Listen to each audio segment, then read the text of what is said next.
Good morning and welcome to today's operational information update on the flooding and landslide situation in BC. For today's briefing, we will have updates from Minister of Public Safety and Solicitor General Mike Farnworth, Minister of Transportation and Infrastructure Rob Fleming, and Minister of Agriculture, Food and Fisheries Lana Popham. A reminder to media on the line, please press *1 to enter the queue. You will be limited to one question and one follow-up. With that, I'll turn it over to Minister Farnworth. Thank you, and good morning, everyone. I'm honored to be here on the traditional territory of the Lekwungen-speaking people and the Songhees and Esquimalt First Nations.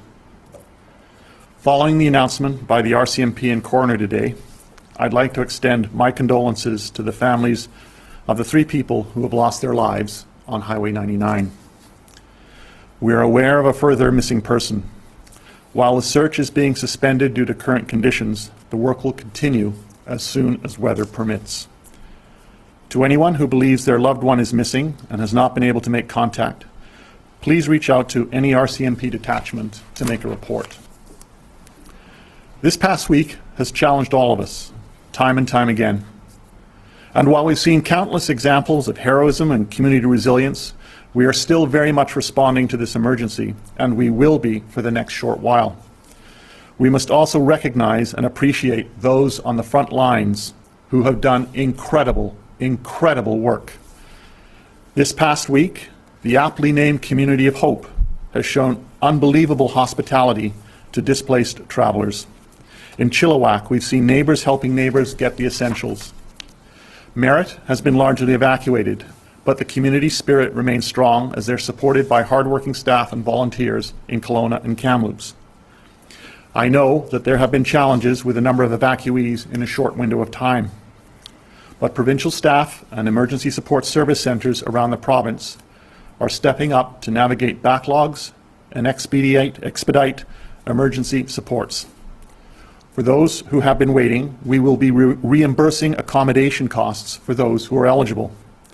The process for that reimbursement is being worked through right now.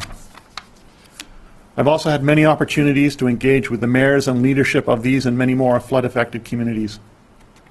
And I can't tell you how proud I am of the way our province has come together. Proud of the way that local leadership has led, and how the province, the military, search and rescue groups, fire and police departments, road crews, and selfless, everyday British Columbians are rolling up their sleeves and doing what needs to be done. We will get through this. We will get through this together if everyone plays and does their part. I know British Columbians have big hearts and are looking for ways to support. Trusted organizations like the Canadian Red Cross, the Salvation Army, BC Food Banks, and the BC liquor stores are great ways to do so. But importantly, you can also help by following the measures announced yesterday on non-essential travel along the severely affected highways and by conserving fuel.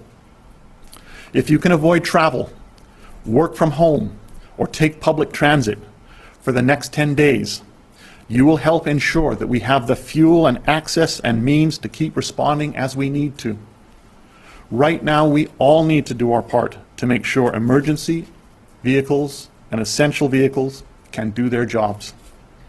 As we pass through fall and head towards winter, I urge people to pay close attention to weather warnings given the unpredictability that comes with climate change.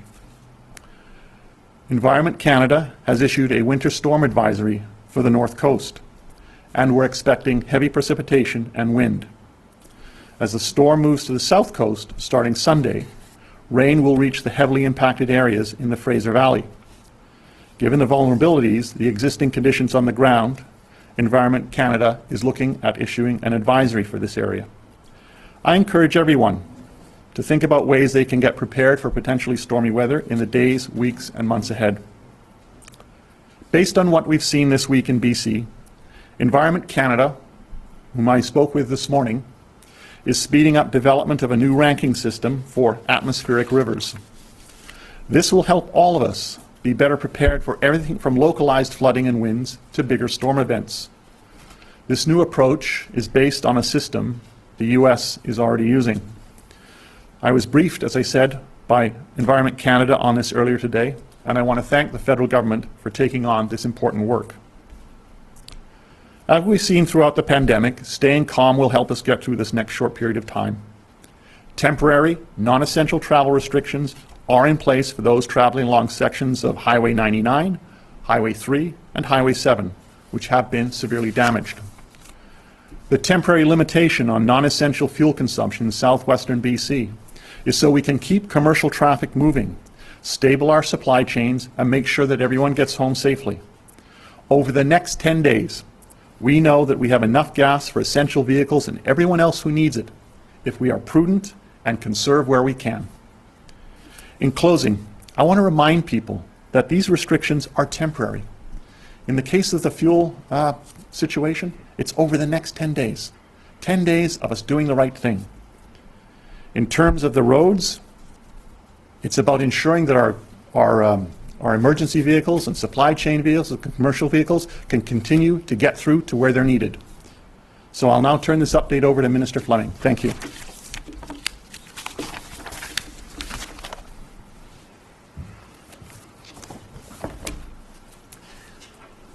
Thank you, Minister Farnworth, and good morning. I want to start this morning's update with a progress report on the first corridor that's been reestablished that we announced yesterday afternoon, connecting Metro Vancouver and the Fraser Valley with the rest of British Columbia. This is Highway 7 to Hope, which was damaged and repaired, and then Highway 3 from Hope to the southern interior, which opened days earlier than expected yesterday afternoon at approximately 2 p.m. Of course, the segment of this route that begins in Agassiz and ends in Princeton is subject to travel orders, restricted vehicles only.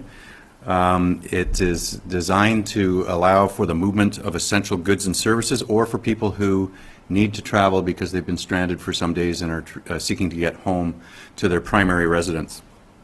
The full corridor was opened yesterday afternoon, and I'm pleased to say it has performed well, and this has been extremely helpful for goods movement in British Columbia, connecting the Lower Mainland with the rest of the province. We've had roughly a couple of hundred commercial vehicles that have now gone through. I'm advised by the BC Trucking Association that from 192nd and 24th Avenue in the Lower Mainland to Carameos is currently taking trucks about 10 hours on a fully functioning highway system that would normally take between 5 to 6 hours, so it is slow as we expected yesterday.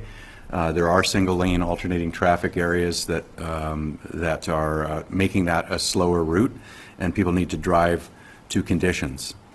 The work is not done on the highway, but it is functioning. There's a lot more to do to get the highway back up to full condition.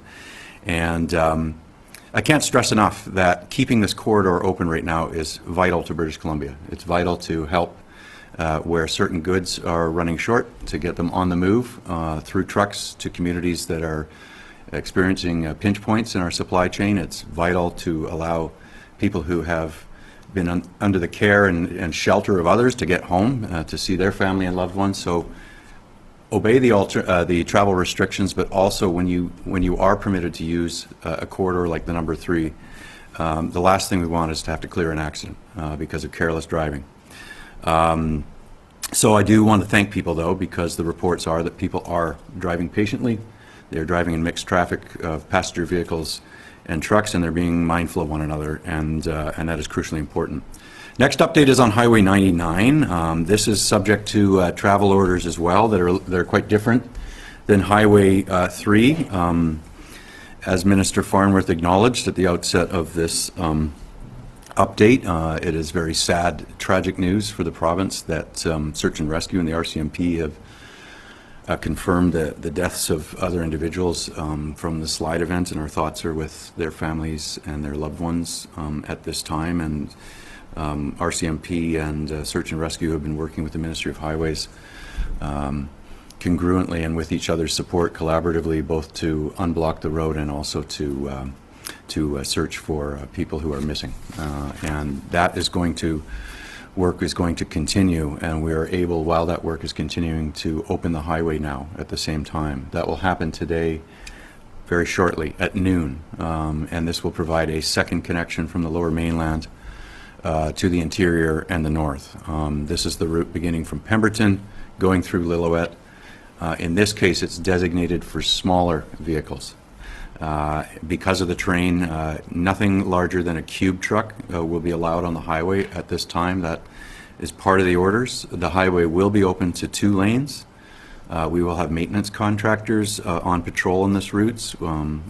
We expect to see some high traffic volumes as those communities that were cut off from one another are reconnected, and I would urge everyone that will begin to use Highway 99 this afternoon to plan accordingly and to drive safely. Highway 1, very briefly, the stretch of highway east of Chilliwack to Bridal Falls, the area moving out towards Hope. It has been closed, but crews have made good progress on that stretch of the Highway 1, and we're hopeful that we can have that reopened to limited travel by this evening, and we'll provide further updates to the media, including what, if any, travel restrictions there are going to be on that part of Highway 1. It's currently not under a travel order, but when it does reopen, we're going to ask people to be very careful. There will be crews continuing to work on that stretch of Highway 1. It's too early to say on the other stretch of Highway 1 that still remains underwater in the Abbotsford-Sumas area when it can reopen, until those waters recede more and we can get engineers on site to inspect the condition of that road. But we will continue to work with Minister Popham and farmers and the Abbotsford and Chilliwack governments on ways to get feed and water to animals in the Sumas prairies.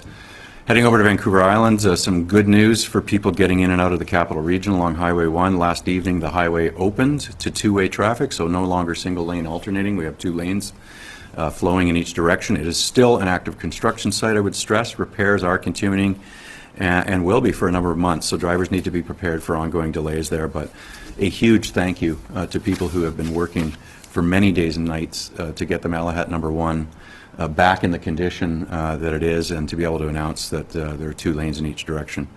Highway 19 north of Nanaimo has been closed since Thursday afternoon because of a sinkhole. We're hoping to get that reopened tonight. In the meantime, would urge everybody to avoid that section of Highway 19. If you can, there is a detour in place, but the delays on this detour can be quite long. And similar to the Malahat, permanent repairs will take likely upwards of months. Further closures will be needed to get significant work periods to remediate and fix that. We'll communicate with the public in advance of any work that's going to be done and when that will be available for use. There's a lot of updates on various road closures and reopenings. I would direct everybody listening to this briefing to consult drivebc.ca. We now have an emergency travel information click button there that organizes the information that you might be seeking. Further on the weather that Minister Farnworth addressed the heavy rains forecast for the north, the Ministry of Transportation has extra crew and equipment on standby to respond as necessary. We put notifications out last night on Drive BC, and those will continue to be updated as the forecast becomes clearer. Just want to speak a little bit about our partnership with federal government and federal jurisdiction on corridors. Reopening vital highway corridors has been our primary responsibility. We have now established a supply chain recovery working group. The working group was formally announced earlier this morning, but we've already begun to meet, and we've begun our work. It involves the provincial and federal governments.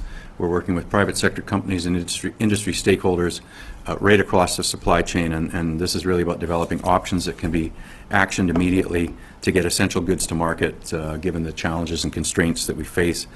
Highway routes are beginning to open, as you've heard. Both CP and CN Rail are continuing to make assurances that their rail operations will be up and running at some point next week. They're reporting good progress. We will be advising on the need to balance community needs with the national economic interest as we address bottlenecks that are accumulating in the port and other parts of our supply chain. We will look at ways to divert traffic and establish new logistics chains, and to this end, I want to again extend my gratitude to my federal counterpart, Minister Alghabra, for his continued support that we are getting from Ottawa to get our supply chains up and running. And finally, just in closing, to staff in the ministry, to our road maintenance contractors, to everybody who's been in the fight to reopen highways, I can't thank people enough. People have been up day and night working around the clock. The updates today would not be possible without people working at an accelerated, exhausting pace, working together with local government, with fire departments, with really everybody, the military, to be able to plan the attack on getting highways reopened, and to that end, we owe a debt of gratitude to ministry personnel who have been doing this on behalf of all British Columbians. Thank you.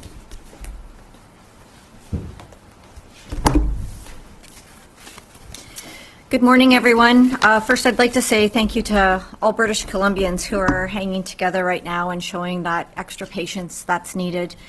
It means everything. Water and emergency feed continue to be a high priority for the Ministry of Agriculture, Food and Fish.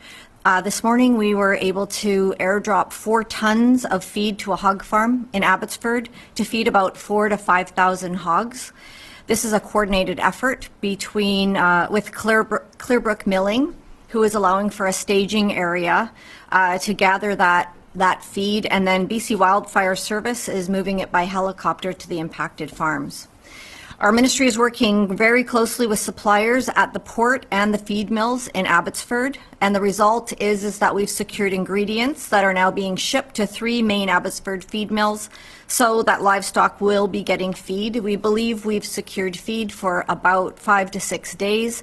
We'll be looking probably outside the port at that time, but we have had extremely generous offers from the federal government, Alberta and Saskatchewan, who have reached out to support, and even our neighbors in Washington State have offered supplies for us. Our ministry staff has been having daily video meetings with industries that are most effective, which includes dairy, poultry, hogs, cattle, and of course feed mills and suppliers. We're continuing to work very hard on the permitting process to allow farmers to get back into their farms as needed. The province is facilitating the military support that was made available yesterday, and this is going to help farmers access their farms in a safer and quicker manner as the conditions allow.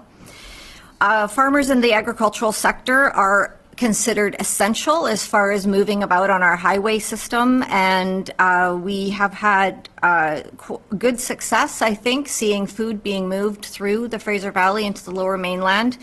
In fact, we have farmers from Coston that left late last night traveling down Highway 3. They had no problems, and they have a large vehicle filled with food that supplies some of our Vancouver farmers markets, which are very important food hubs during time of emergency. So they've had success there, and I believe we've even had a farmer from the Fraser Valley attending their farmers market, which is pretty incredible. It's just such resilience in our agriculture sector. We are assembling a team to plan cleanup, and we're working with industry associations on that. We're working closely with West Coast Reduction, which is located at the Port of Vancouver, and other companies. CFIA is also supporting this discussion, and we are having conversations with municipalities about accessing landfills for disposal. And finally, on the issue of veterinarians, we have a list that's growing daily. We have about 70 vets that can be made available who are from British Columbia. We are not aware of any medication shortages, but my deputy, Tom Ethier, did send a note out across the country just putting a mark down that if we need anything, asking if people would be able to contribute, and there has been great success with that reach out. All of our neighbors are willing to help us in that regard. Even the chief vet from Washington has offered assistance if we need it, and we appreciate that very much. As far as moving veterinarians in and out of the valley, we've had a generous offer from Randy Wright from Harbour Air to allow us to fly folks into Harrison Lake and then distribute them as needed. So my request, I think, at this time is for British Columbians to continue to tread lightly around each other and show that patience that's needed. The best thing you can do right now is follow the orders so that we have the resources that will allow us to continue to respond to this very difficult situation. I'd also like to say to the farmers right now that have had no sleep and are going through an incredibly emotional, difficult time, thank you for all of your efforts. I know you're helping each other, you're working with your communities, and you're trying to get back online, and all of our hearts are with you. Thank you. Thank you very much. A reminder to reporters on the line, please press *1 to enter the queue. You will be limited to 1 question and 1 follow-up. We'll start in the room with Keith Baldry, Global News. Question for Minister Farnworth. Any thought given to asking Ottawa to move up that November 30 sort of when the rule kicks in, no PCR tests required to go across the border, surely that would ease the pressure on the gas market, Metro Vancouver, allowing people to go to Bellingham and Blaine to fill up. No, that's a very good question, and thanks for that. I have been on the phone with Minister Blair, and the Premier's office has also been in touch with the federal government. We would like to see them lift that use of the PCR. It's going to be done anyway on the 30th of November, so why not do it now? I put the request into Minister Blair, and he's busy working on that. Follow-up, Keith? Yes, for Mr. Farnworth and probably Minister Fleming as well. Is there an update on the request for gasoline from the United States? The Premier talked about reaching out as far as California, also Alberta. Any sense when gas could actually arrive? And also, Minister Fleming, is any chance of will you ask CP to prioritize its shipments once that rail line opens for such things as gasoline and food over other goods? Both of those, onto both of those questions, in terms of gas coming up from from Washington State, Oregon, and California, we have been actively in discussions with gas companies down there. It would be barged up. It would take about 3 days from the farthest to be able to get them up here, but that work is in progress. I can tell you that in terms of CP Rail, the railways, when they reopen, that the transport of fuel is a top priority. Next question, David Ball, CBC. Minister, just about the travel restrictions and the highways opening, the 99 and the 3, which vehicles are those open to? You said the cube truck maximum size, the 99. Is that just essential, Phil?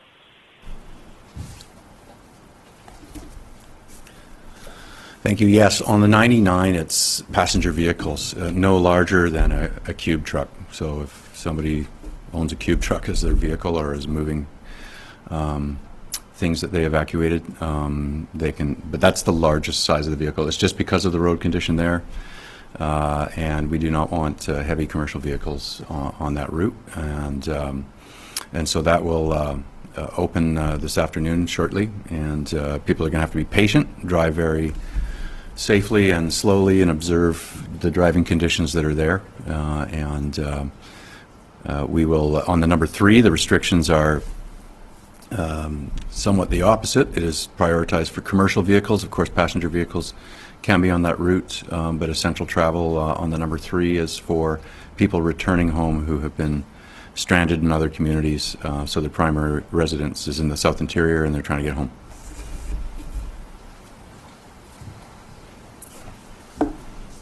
Do you have a follow-up, David?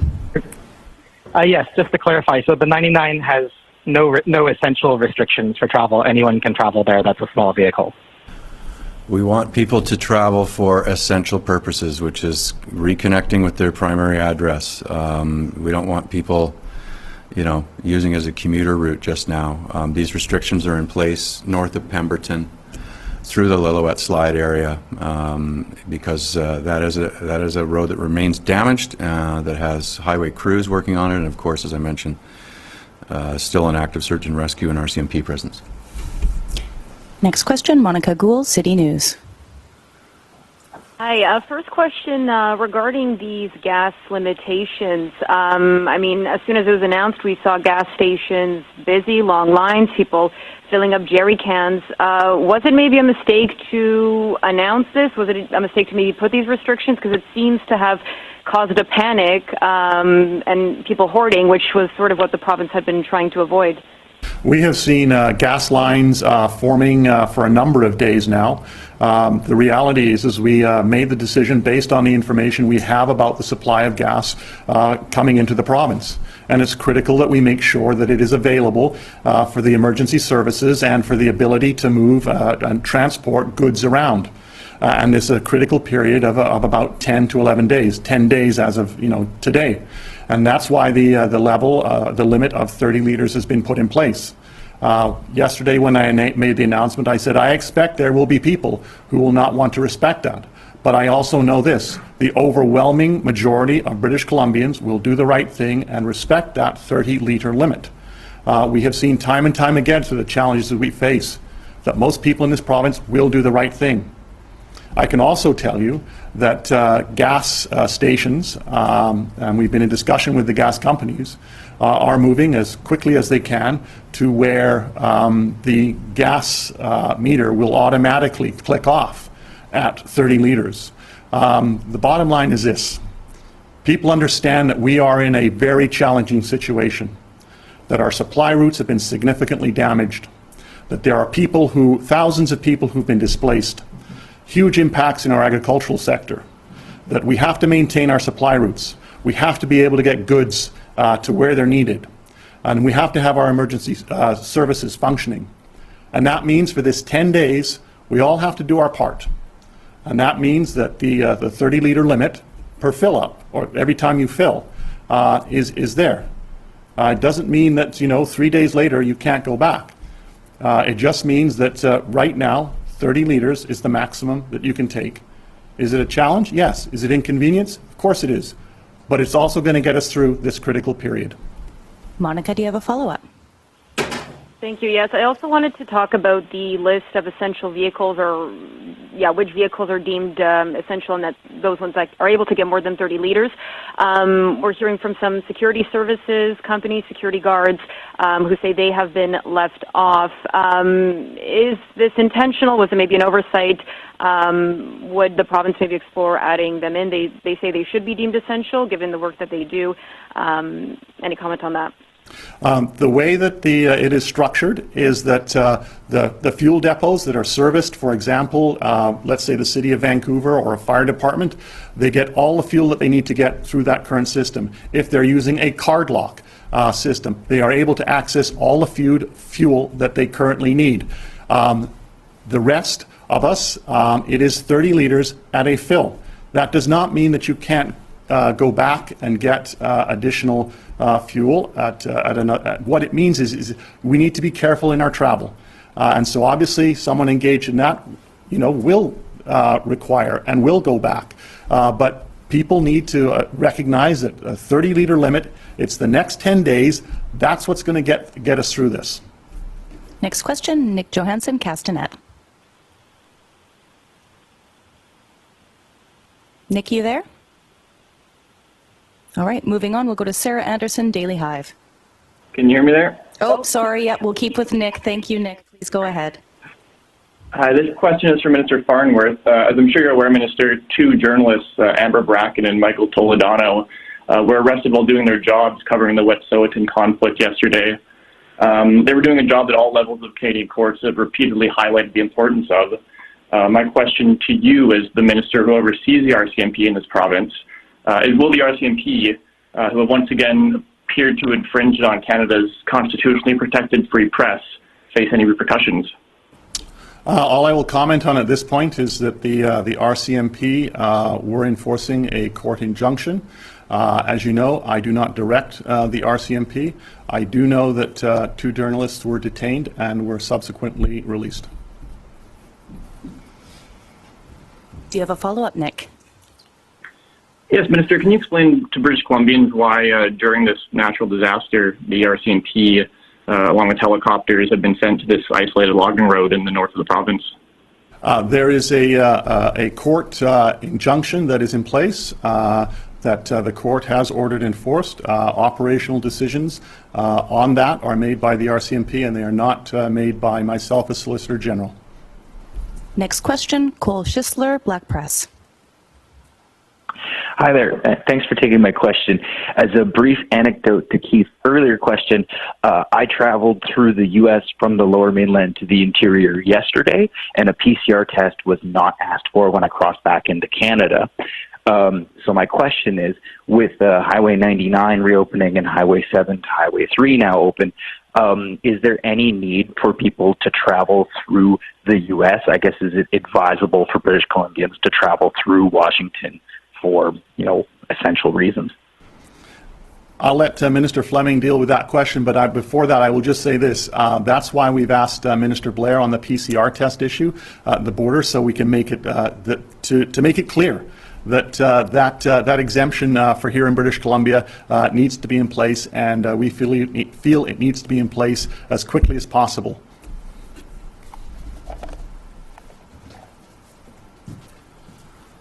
Yeah, I would just add that the expeditious clearing of trucks is of particular importance to our supply chains right now. Having another route through northern Washington back into the interior of the province from the lower mainland will be a supply chain that we may need for some months. We'll have updates on the Coquihalla number 5 and what a plan may look like if we can restore service and when, but I would suggest that and thank U.S. Customs and Border Patrol, Canadian Border Security Agency, and others who have helped make it easier for truckers to do what are called transit routes through Washington State now back into British Columbia. Cole, do you have a follow-up? No, I'm good, thank you. Thank you very much. For the next question, we go to Ethan Cox, Ricochet Media. Thank you very much. This is a question for Mr. Farnworth. Just to follow up on the question about the 2 journalists who were arrested, I wanted to understand, first of all, you said just now that they were released. Can you confirm they've been released? Because their outlets are not aware of that.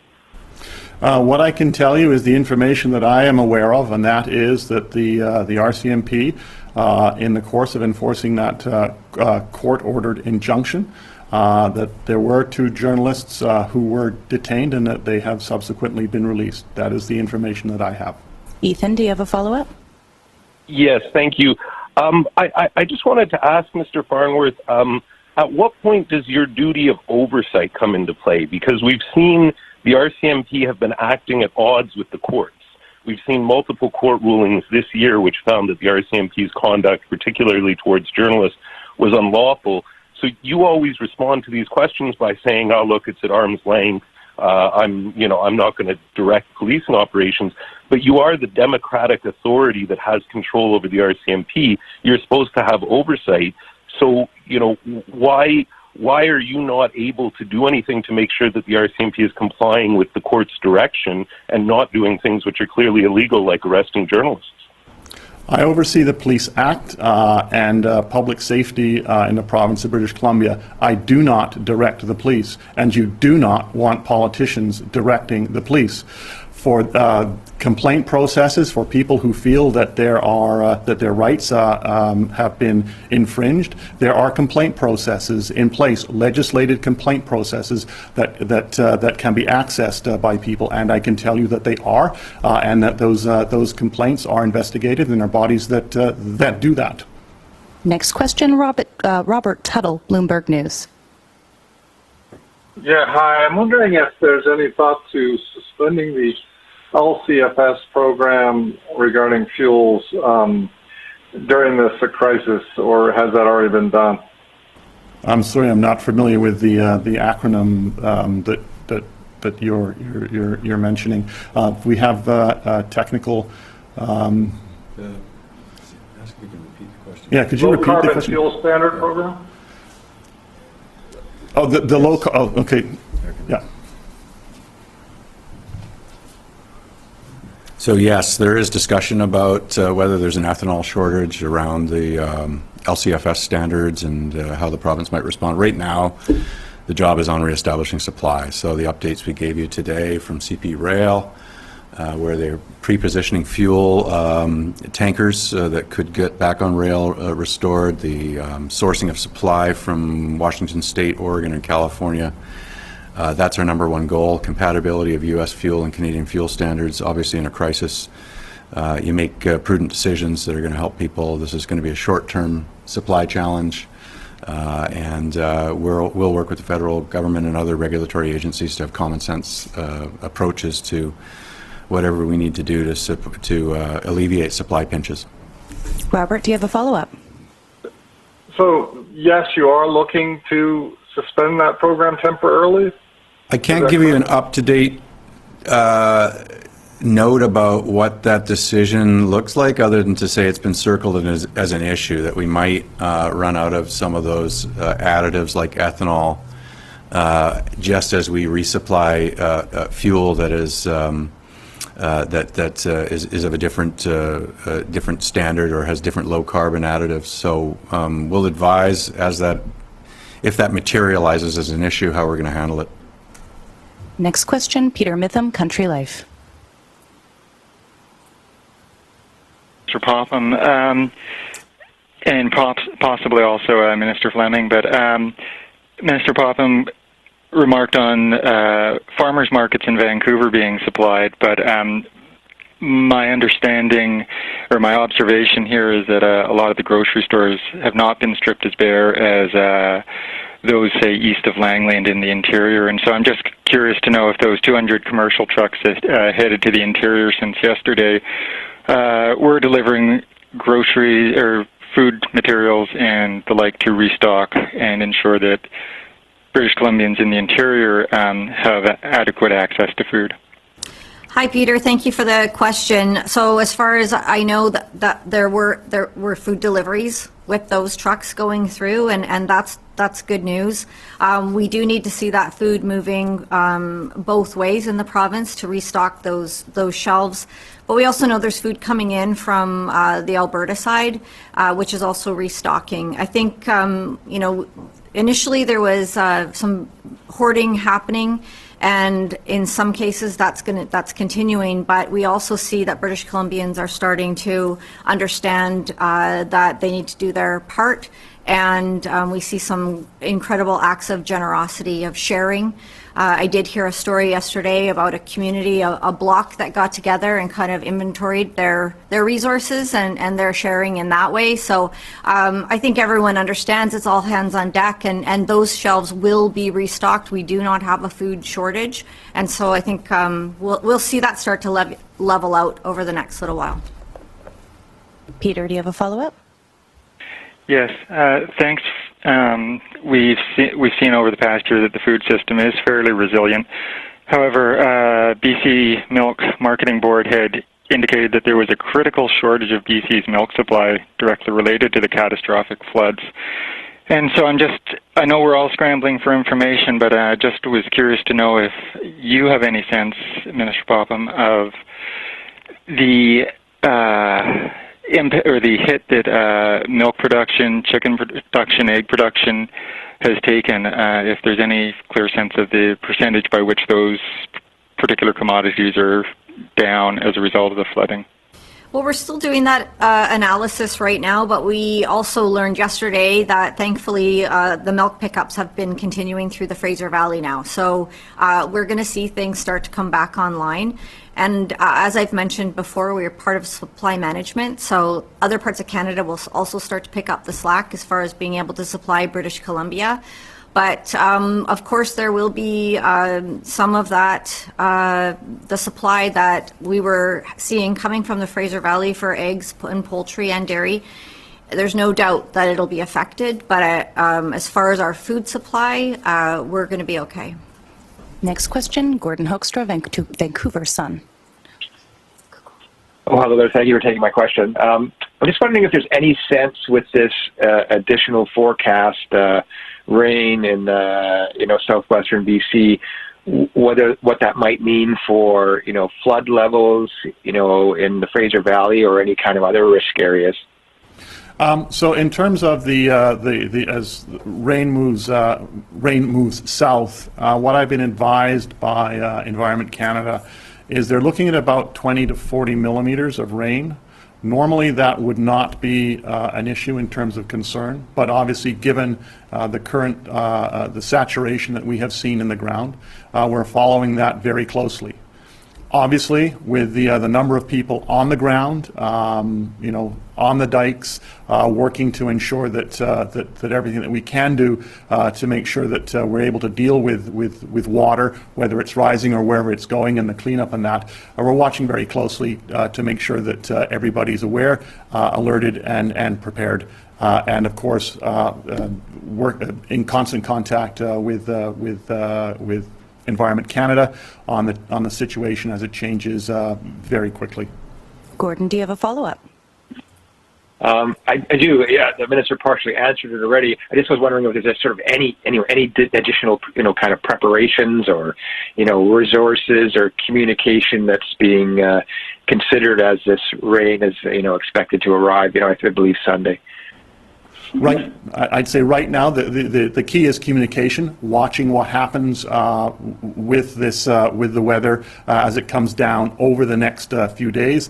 As I said, there are significant resources on the ground as we know already, and obviously we will be watching, and if there are issues and challenges, then resources will be deployed to those areas. But the critical piece right now is to have good communication with Environment Canada, so that we're able to on an hourly basis understand the weather and what to expect, and if it changes, and what will that mean. Thank you very much. That concludes today's update. Our next scheduled update is set for Monday, November the 22nd.